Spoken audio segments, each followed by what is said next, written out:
कहते हैं कि राजनीति में ना तो कोई किसी का दोस्त होता है और ना ही किसी का कोई दुश्मन। कहा यह भी जाता है कि राजनीति में ना तो सत्ता स्थायी होती है और ना ही सत्ता से दूरी। हिमाचल प्रदेश की राजनीति में इन दिनों उथल पुथल देखने के लिए मिल रही है।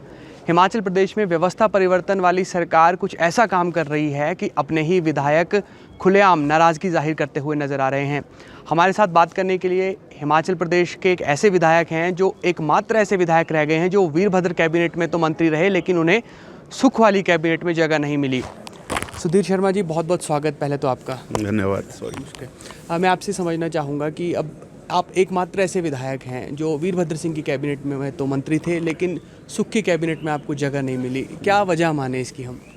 अब देखिए, कैबिनेट में किसको रहना है किसको नहीं रहना है ये तो मुख्यमंत्री का विशेषाधिकार है और पार्टी इसमें निर्णय करती है। अब उन्होंने जो सोचा होगा कुछ ठीक ही सोचा होगा, तो उसके बारे में तो मैं यही कहना चाहूँगा कि मैंने उसके लिए ना किसी के आगे कभी याचना की ना किसी से मांगा है, और जो हो गया है वो हो चुका है। तो उसके बारे में अब क्या चर्चा करनी, जो बात बीत चुकी। अब तो यह कि आगे का रास्ता देखना है और जो अपना चुनाव क्षेत्र है उन लोगों की भावनाओं को देखते हुए काम करना है। सुधीर जी, आपके इंटेलिजेंस की बात मुख्यमंत्री ने सदन में की थी पिछली बार बजट सत्र में, जब वो बजट पेश कर रहे थे तो जब शहरी विकास का कोई जिक्र आया तो उन्होंने आपका भी नाम लिया। और भी कोई ऐसी योजना होती है जहाँ पर कोई इंटेलेक्चुअल बात करनी हो तो वो आपका उदाहरण वहाँ पर ज़रूर दे देते हैं। तो फिर उदाहरण तो देते हैं लेकिन जगह नहीं देते, क्यों? कई बार काबिलियत भी ये वजह बन जाती है आपकी जो ये परिस्थितियां बनी हैं। हो सकता है कि ये भी कारण रहा हो कि लगता हो कि नए लोगों को मौका दें और ये अपनी काबिलियत सिद्ध कर चुके हैं तो इनको अभी रहने देते हैं। तो वो एक ठीक है, उदाहरण देते हैं और हमने काम किया है और वो सामने है, सबके प्रदेश के सामने है, क्षेत्रवासियों के सामने है, कांगड़ा के लोगों के सामने है। जो किया है वो कोई छुपी हुई बात नहीं है। और मेरी आदत ऐसी है कि मैं काम करना पसंद करता हूँ, डिलीवर करना पसंद करता हूँ। अभी भी आप देखेंगे तो हमारे चुनाव क्षेत्र में जहाँ तक विकास कार्यों की बात है उसमें कोई कमी नहीं है। अपनी तरफ से पूरा प्रयास भी कर रहा हूँ, उसको धरातल पर भी उतार रहे हैं और आगे भी करेंगे, ताकि लोग ये ना समझें कि भाई सिर्फ मंत्री ही काम कर सकते हैं। और विधायक की क्षमता जो है वो उसकी तभी सिद्ध हो जाती है जब लोग उसको चुन करके भेज देते हैं, और जब चुन करके आ जाए तो उसका कर्तव्य ये बनता है कि उनकी उम्मीदों पर खरा उतरे, और उस दायित्व को मैं निभा रहा हूँ। जब आप और राजेंद्र राणा महाभारत का जिक्र करते हैं तो सियासी गलियारों में चर्चा उठती है कि ये जो दो विधायक हैं ये हिमाचल प्रदेश की सियासत में महाभारत को जन्म दे सकते हैं। तो ऐसा होने वाला है क्या? ये सियासत में तो कुछ भी हो सकता है, लेकिन वो तो एक सोशल मीडिया की बात थी, और महाभारत पर चर्चा करना हमारा धार्मिक ग्रंथ है, कोई अपराध नहीं है।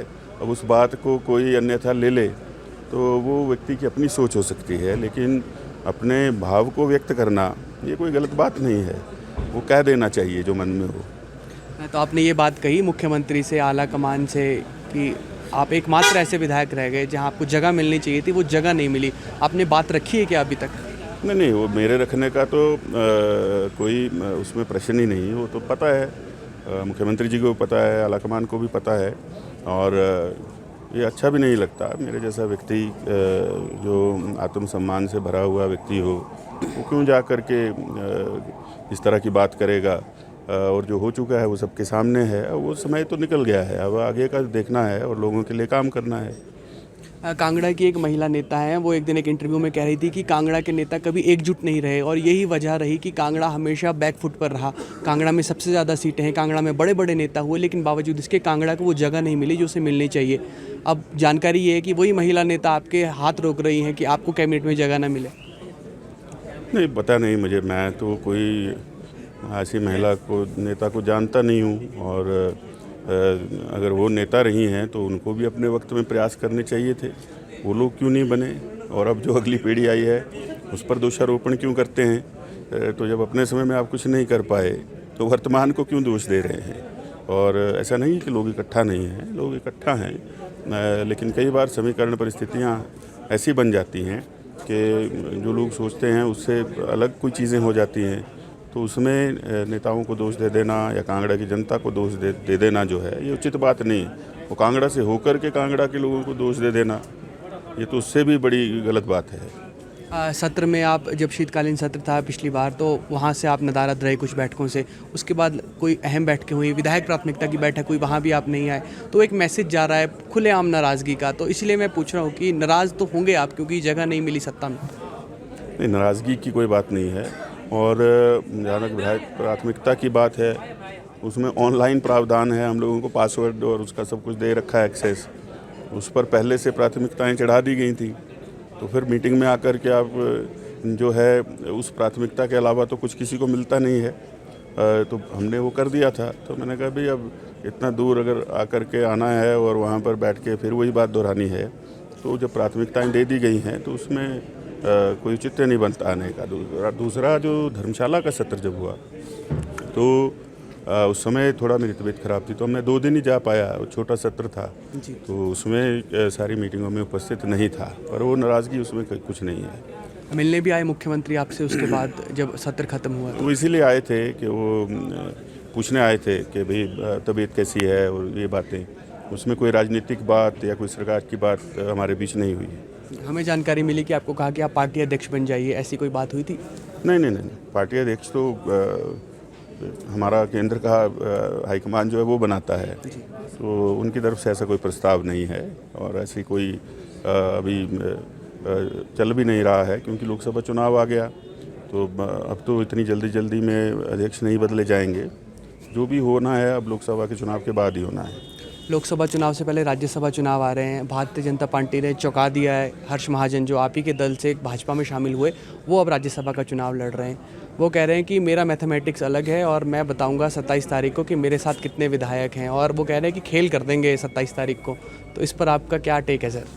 नहीं, उनका भी लंबा अनुभव है और गंभीर राजनीतिज्ञ रहे हैं, वो क्या सोचते हैं और भारतीय जनता पार्टी ने क्या सोच करके उम्मीदवार उतारे तो वही जानते होंगे।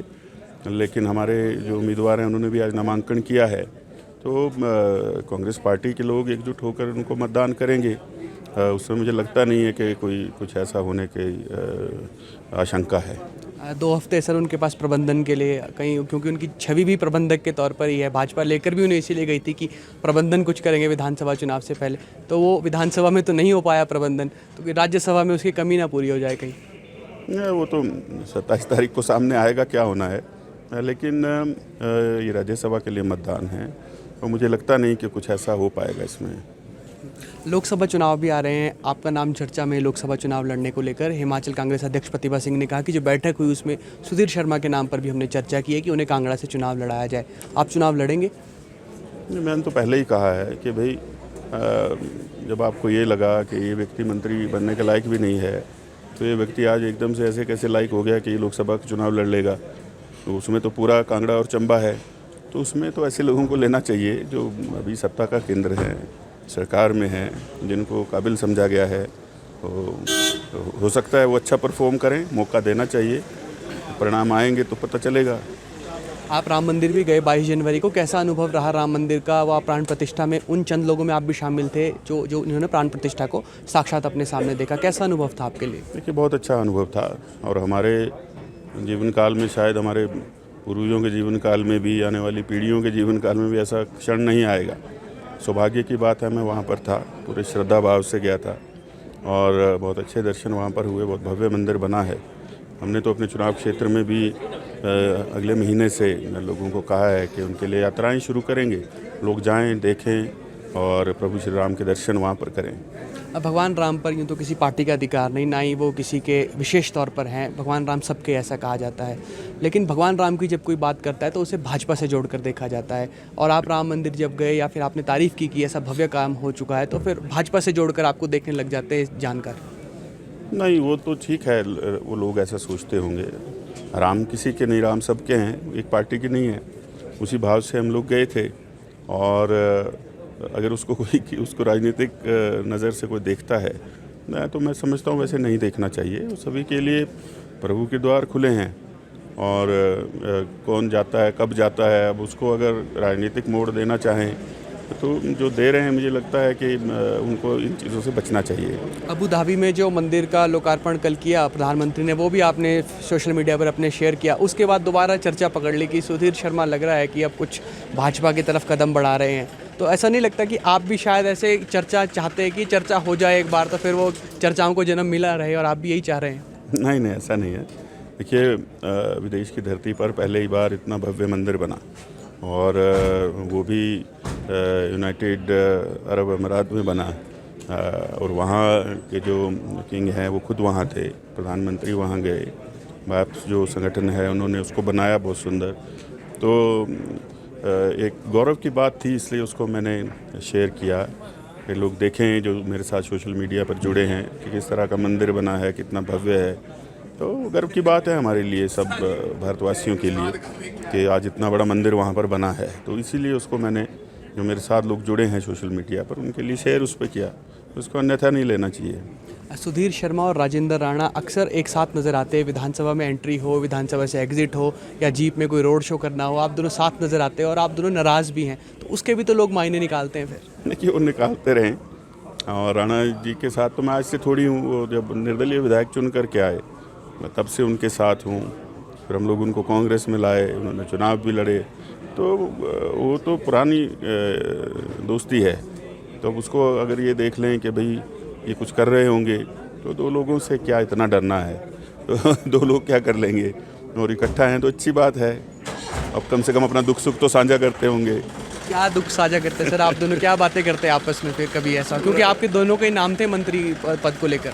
अब देखिए, राजनीतिज्ञ हैं तो राजनीति की बात करते होंगे, तो ये ठीक है, और चर्चा होनी भी चाहिए, और अच्छे मित्र होने भी चाहिए, सामाजिक तौर पर भी, राजनीतिक तौर पर भी। ये चलता है राजनीति में, तो उसको कोई और मायने नहीं देने चाहिए। सुख दुख बांटते हुए कभी ये चर्चा भी होती है कि आप और मैं दोनों ही हॉली लॉज के करीबी हैं, शायद इसलिए नंबर नहीं आ रहा?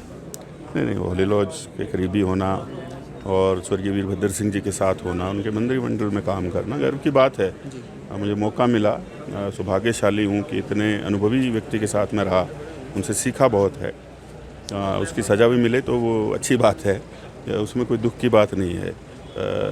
लेकिन हाँ, हम चर्चा करते हैं कि भाई राजनीति जो है समय के साथ बदलती रहती है, तो वो चर्चा तो चलती रहती है। बदले हुई राजनीति के कोई नए रंग भी हमें नज़र आएंगे आने वाले वक्त में? तो राजनीति तो देखिए हर रोज़ बदलती है, आज क्या है, कल क्या है, परसों क्या होगा, ये किसी को नहीं पता। तो अब कल क्या होगा तो मैं भी नहीं जानता हूँ। राजनीति तो निरंतर बदलती है, आपने देखा ही है। लेकिन ये बात ज़रूर है कि राजनीति में अच्छे लोग रहने चाहिए, उनका योगदान रहना चाहिए क्षेत्र के लिए, प्रदेश के लिए। ये बहुत ज़रूरी है ताकि प्रदेश आगे बढ़े। अंततः तो सभी ये चाहते हैं। आपकी ये बातें डरा देती है कांग्रेस पार्टी को? नहीं, मैं तो किसी को डराने वाला व्यक्ति ही नहीं हूँ, और मैं चाहता भी नहीं कि डरा करके कोई काम किया जाए। बातचीत से, सहयोग से, प्यार से जो चीज़ हो जाए वो बहुत अच्छी होती है। सुधीर जी, आपका एक पहचान जो है पूरे प्रदेश में, वो एक स्माइलिंग लीडर के तौर पर है। आप हमेशा मुस्कुराते रहते हैं। इस मुस्कान के पीछे दर्द है या फिर कुछ और, कोई गुस्सा है आपके? नहीं, ना दर्द है ना गुस्सा है, ये तो मैं बचपन से ही ऐसा हूँ, तो इस चीज़ को कोई बदल भी नहीं सकता। अच्छी बात है हर परिस्थिति में अपना संयम बनाए रखना, खुश रहना, और व्यक्ति के जीवन में, चाहे वो राजनीति में हो, किसी और क्षेत्र में हो, उतार चढ़ाव चलते हैं, और वो एक जैसे भी नहीं रहते। परिस्थितियाँ बदलती हैं, आज कुछ है कल कुछ और होगा। अभी 1 वर्ष पहले तक तो हम विधायक भी नहीं थे, पिछले चुनाव में हार गए थे, आज विधायक हैं, और कल क्या होगा अभी एक तो वक्त के गर्भ में है, वो तो कल ही पता चलेगा। यथा नाम तथा गुण वाली बात की सुधीर नाम है, तो फिर धीर धरे बैठे हैं अभी आप? बिल्कुल, ये भी एक कारण, नाम भी एक कारण हो सकता है।